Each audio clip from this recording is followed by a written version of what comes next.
ഐക്യത്തിന്റെ സന്ദേശം നൽകാനാണ് KPCC നേതൃത്വം ശ്രമിച്ചതെങ്കിലും ചടങ്ങിൽ ഉയർന്നത് നേതാക്കളുടെ വിമർശനവും ഒളിയമ്പുകളുമായിരുന്നു. സ്ഥാനമാനങ്ങളെ ചൊല്ലിയുള്ള ഭിന്നതകൾ തുടരുമെന്ന സൂചനയാണ് പ്രമുഖ നേതാക്കൾ നൽകിയത്.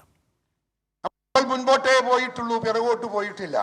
എൻ്റെ കാലയളവിൽ ഞാൻ അവകാശപ്പെടുന്നു നിങ്ങളുടെ മുമ്പിൽ നിങ്ങളോടൊപ്പം നിങ്ങളെ പിന്തുണയോടുകൂടി എനിക്കുണ്ടാക്കാൻ സാധിച്ചത് നേട്ടം മാത്രമാണ്, കോട്ടമില്ല എന്നെനിക്ക് നിങ്ങളുടെ മുമ്പിൽ വെട്ടിത്തുറന്ന് പറയാനുള്ള നട്ടൽ എനിക്കുണ്ട്. അത് വിശ്വാസം കൊണ്ടാണ്, യാഥാർത്ഥ്യബോധം കൊണ്ടാണ്. പാർട്ടി ഇല്ലെങ്കിൽ നമ്മൾ ആരുമില്ല. കോൺഗ്രസ് ആണ് എല്ലാം.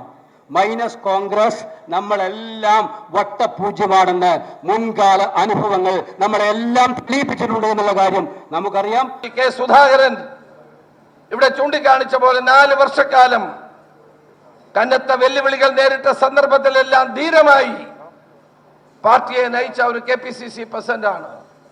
കേരളത്തിലെ കോൺഗ്രസിന്റെ ചരിത്രത്തിൽ അദ്ദേഹത്തിന്റെ കാലഘട്ടം വ്യക്തമായും സുദൃഢമായും ജനങ്ങളും പ്രവർത്തകരും ഓർക്കുമെന്ന കാര്യത്തിൽ സംശയമില്ല.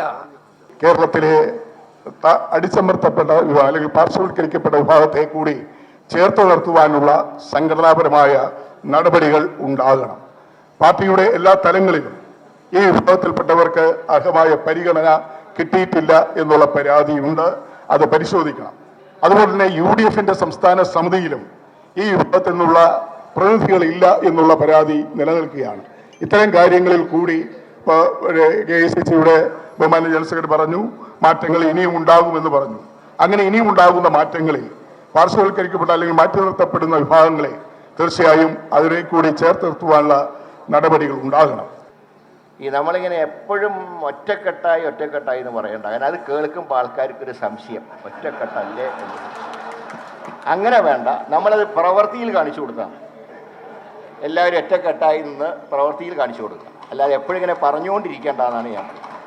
പിന്നെ അനിൽകുമാർ ഒരു കാലത്ത് ഞാൻ എൻ്റെ കൂടെ കൊണ്ടുവരുന്ന ഒരാളാണ്. ഇപ്പം ഏതായാലും കുറേ എത്തേണ്ട സ്ഥാനത്തൊക്കെ എത്തിയൊരു സന്തോഷമുണ്ട്. പിന്നെ ഷാഫിയുടെ മെച്ചം എന്ന് വടകരയിൽ കാലുകുത്തിയോ അതോടെ ഷാഫിയുടെ ഇത് ഉയർന്നുകൊണ്ടിരിക്കുക. പക്ഷേ ഞാൻ തൃശ്ശൂർക്ക് മാറിയപ്പോൾ എൻ്റെ ഗ്രാഫും പോയി, കൂടെ പ്രതാപൻ്റെ ഗ്രാഫും പോയി. എല്ലാവർക്കും മംഗളം ഭവിക്കട്ടെ, സ്ഥാനം ഒഴിഞ്ഞവരുടെ ഭാവി ശോഭനമാവട്ടെ എന്ന് മാത്രം സൂചിപ്പിച്ചുകൊണ്ട് ഞാൻ എളിയ വാക്കുകൾ അവസാനിപ്പിക്കുന്നു.